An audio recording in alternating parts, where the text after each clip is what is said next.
So, welcome back, everyone. Today I want to talk about something that I think is being misunderstood by almost everybody watching the headlines.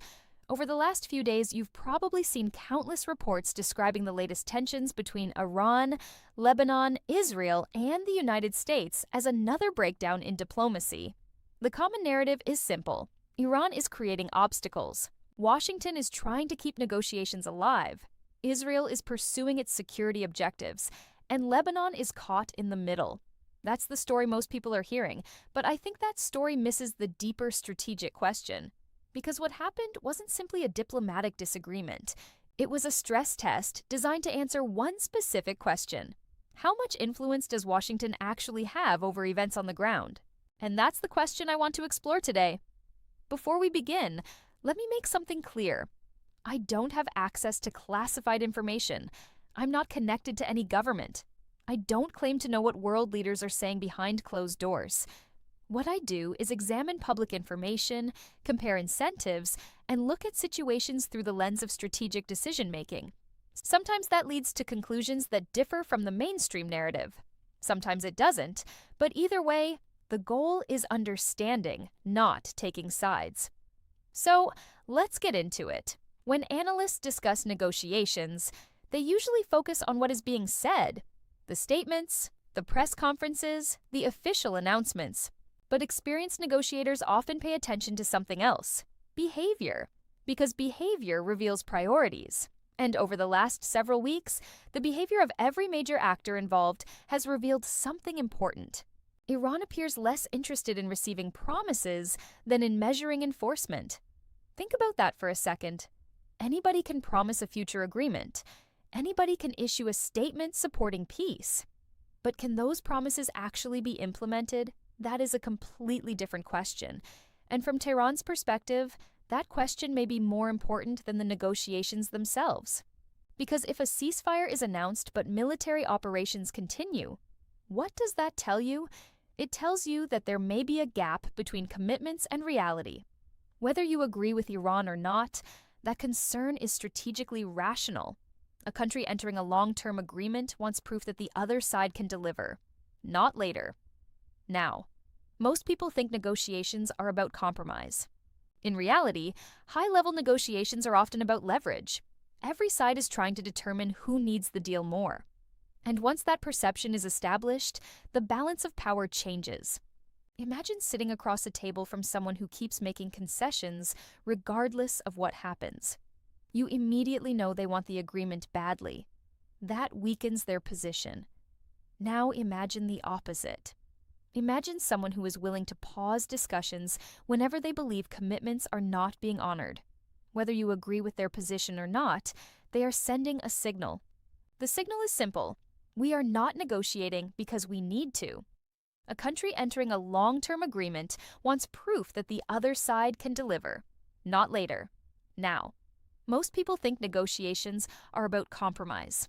In reality, high-level negotiations are often about leverage. Every side is trying to determine who needs the deal more. And once that perception is established, the balance of power changes. Imagine sitting across a table from someone who keeps making concessions regardless of what happens. You immediately know they want the agreement badly. That weakens their position. Now imagine the opposite. Imagine someone who is willing to pause discussions whenever they believe commitments are not being honored. Whether you agree with their position or not, they are sending a signal. The signal is simple. We are not negotiating because we need to. Now let's zoom out. Because this story is larger than Iran, larger than Lebanon, and even larger than Israel. The real issue is credibility. In international politics, credibility is a form of currency. Countries spend years building it, and sometimes they lose it surprisingly fast. When governments make commitments, other governments are watching. Not just allies, not just rivals, everyone. Every capital, every military planner, every intelligence service. They're all collecting information. They're all updating assumptions. They're all asking the same question. If a crisis emerges tomorrow, what can this country actually accomplish? That's why regional conflicts often have global consequences. The immediate battlefield may be local, but the lessons are international. One thing that always fascinates me is who isn't speaking. Because silence can be informative, sometimes more informative than speeches. When major powers remain relatively quiet during important geopolitical events, it doesn't necessarily mean they are uninterested. Sometimes it means they are observing, evaluating, learning, watching others expend resources, watching others reveal capabilities, and watching others expose weaknesses. History shows that great powers often gain valuable information during conflicts they are not directly fighting. They learn how weapons perform. They learn how alliances function. They learn how governments react under pressure. And that information can shape strategic planning for years.